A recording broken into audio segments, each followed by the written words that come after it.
Hello दोस्तों, career zone academy में आपका स्वागत है। आज के वीडियो में हम लोग देखने वाले हैं मौर्योत्तर काल से संबंधित महत्वपूर्ण क्वेश्चन आंसर जो परीक्षाओं में बार बार पूछे जाते हैं। आप लोग इस वीडियो को शुरू से लेकर अंत तक देखिएगा। दोस्तों, आप लोग कितने क्वेश्चन का आंसर सही कर पा रहे हैं, अपना स्कोर कमेंट बॉक्स में ज़रूर बताइएगा। दोस्तों, आज के वीडियो को शुरू करते हैं। आज के वीडियो का पहला सवाल, अंतिम मौर्य सम्राट बृहदर्थ की हत्या कर किसने शुंग वंश की स्थापना 185 ईसा पूर्व में की थी? दोस्तों, इस सवाल का सही आंसर है option number C, Pushyamitra Shunga. Maurya वंश का अंतिम शासक बृहदर्थ था। इसकी हत्या इसके सेनापति पुष्यमित्र शुंग ने 185 ईसा पूर्व में कर दी और मगध पर शुंग वंश की नींव डाली। शुंग शासकों ने अपनी राजधानी विदिशा में स्थापित की। भरहुत स्तूप का निर्माण पुष्यमित्र शुंग ने करवाया। शुंग वंश का अंतिम शासक देवभूति था।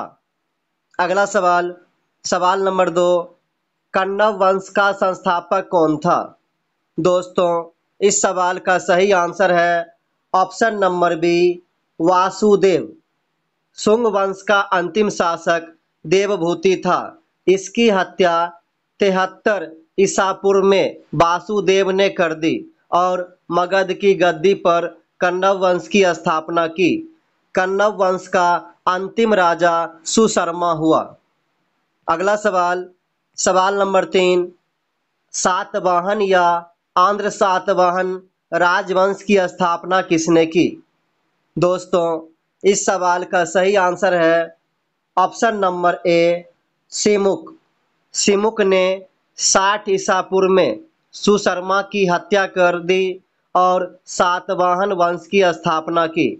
सातवाहन शासकों ने अपनी राजधानी प्रतिष्ठान में स्थापित की। अगला सवाल, सवाल नंबर 4, सातवाहन वंश का सबसे बड़ा शासक कौन था? दोस्तों, इस सवाल का सही आंसर है ऑप्शन नंबर सी, गौतमी पुत्र सातकर्णी। सातवाहन वंश के प्रमुख शासक थे सिमुक, गौतमी पुत्र सातकर्णी, वशिष्ठी पुत्र तथा पुलवामी। अगला सवाल, सवाल नंबर 5, सातवाहनों ने स्थानीय अधिकारियों के रूप में किसके अधीन काम किया था? दोस्तों, इस सवाल का सही आंसर है ऑप्शन नंबर डी, मौर्य के अधीन। अगला सवाल, सवाल नंबर 6, सातवाहनों के अधिकतर सिक्के किस धातु के मिले हैं? दोस्तों, इस सवाल का सही आंसर है ऑप्शन नंबर सी, शीशे के। सातवाहन ने चांदी, तांबे, सीसा, पोटीन और कांसे की मुद्राओं का प्रचलन किया। सातवाहन अपना सिक्का ढालने में शीशे का इस्तेमाल करते थे, जिसे रोम से मंगाया जाता था। अगला सवाल, सवाल नंबर 7, कुषाण वंश का प्रसिद्ध शासक कौन था? इस सवाल का सही आंसर है option number C, Kanishka. Kushan वंश का संस्थापक कुजुल कटफिसेस था। इस वंश का सबसे प्रसिद्ध राजा कनिष्क था। इसकी राजधानी पुरुषपुर थी। कुषाणों की द्वितीय राजधानी मथुरा थी। कनिष्क ने 78 ईस्वी गद्दी पर बैठने के समय में एक संवत चलाया जो शक संवत कहलाता है, जिसे भारत सरकार द्वारा प्रयोग में लाया जाता है। अगला सवाल, सवाल नंबर 8, शक संवत का प्रारंभ किस सम्राट के शासन काल में 78 ईस्वी में हुआ था? दोस्तों, इस सवाल का सही आंसर है ऑप्शन नंबर डी, कनिष्क। अगला सवाल, सवाल नंबर 9, भारतीय राष्ट्रीय पंचांग किस नाम से जाना जाता है? दोस्तों, इस सवाल का सही आंसर है ऑप्शन नंबर बी, शक संवत। अगला सवाल, सवाल नंबर 10, शक संवत पर आधारित राष्ट्रीय पंचांग का प्रथम महीना कौन सा है?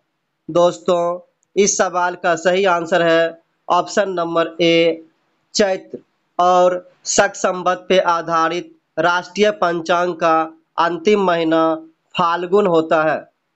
अगला सवाल, सवाल नंबर 11, विक्रम संवत की शुरुआत किस वर्ष में की गई? दोस्तों, इस सवाल का सही आंसर है ऑप्शन नंबर बी 58 ईसा पूर्व।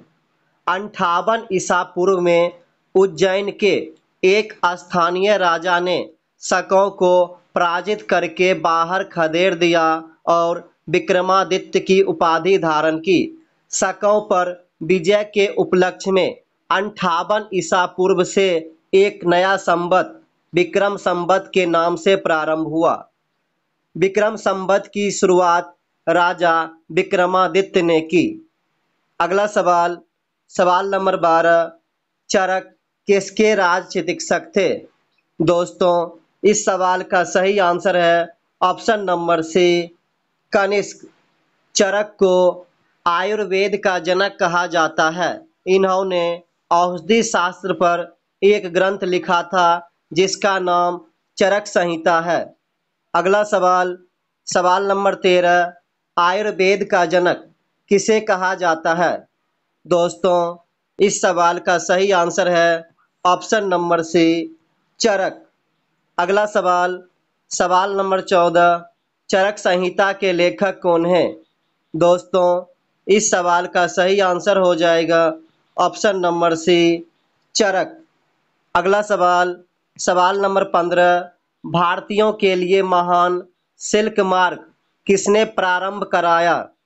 दोस्तों, इस सवाल का सही आंसर है ऑप्शन नंबर ए कनिष्क।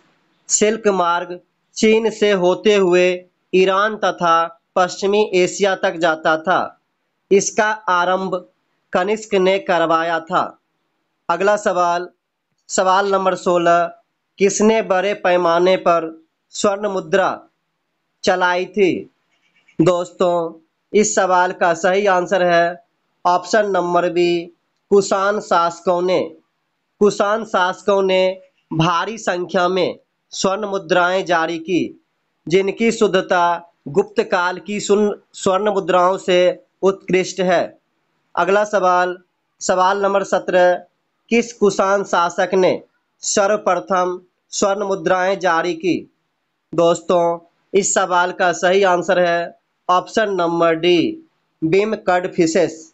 अगला सवाल, सवाल नंबर 18, जो कला शैली भारतीय और ग्रीक यूनानी शैली का सम्मिश्रण है उसे क्या कहते हैं? इस सवाल का सही आंसर हो जाएगा option number A Gandhara. Gandhara शैली एवं मैथिला शैली का विकास कनिष्क के शासन काल में हुआ था। अगला सवाल, सवाल नंबर 19, कनिष्क की राजधानी कहाँ थी? दोस्तों, इस सवाल का सही आंसर है option number A Purushapura. Kanishka की दूसरी राजधानी मथुरा थी। अगला सवाल, सवाल नंबर 20, किस संग्रहालय में कुषाण कालीन मूर्तियों का संग्रह अधिक मात्रा में है? दोस्तों, इस सवाल का सही आंसर है ऑप्शन नंबर सी मथुरा संग्रहालय। अगला सवाल, सवाल नंबर 21, प्राचीन काल में कलिंग का महान शासक कौन था? दोस्तों, इस सवाल का सही आंसर है option number D Kharavela. Kharavela Chedi वंश का शासक था और यह जैन धर्म का अनुयायी था। अगला सवाल, सवाल नंबर 22, निम्नलिखित में से कौन सा अभिलेख कलिंग नरेश खारवेल से संबंधित है? इस सवाल का सही आंसर हो जाएगा ऑप्शन नंबर बी हाथी गुफा अभिलेख। हाथी गुफा उड़ीसा में है। इसकी खुदाई खारवेल ने कराई थी। अगला सवाल, सवाल नंबर 23, किस चीनी जनरल ने कनिष्क को हराया था? दोस्तों, इस सवाल का सही आंसर हो जाएगा ऑप्शन नंबर डी पेन चाओ। अगला सवाल, सवाल नंबर 24, कलिंग नरेश खारवेल किस वंश से संबंधित था? दोस्तों, इस सवाल का सही आंसर है ऑप्शन नंबर बी चेदी वंश। अगला सवाल, सवाल नंबर 25, बुद्ध चरित्र की रचना किसने की? दोस्तों, इस सवाल का सही आंसर है ऑप्शन नंबर बी, अश्वघोष। कनिष्क के राजकवि अश्वघोष ने बौद्धों का रामायण बुद्ध चरित्र की रचना की। अगला सवाल, सवाल नंबर 26, भारत का आइंस्टीन किसे कहा जाता है? दोस्तों, इस सवाल का सही आंसर है option number D, Naga Arjun. Bharat का आइंस्टीन नागा अर्जुन को कहा जाता है। इनकी पुस्तक माध्यमिक सूत्र है। इसमें नागा अर्जुन ने सापेक्षता का सिद्धांत दिया है।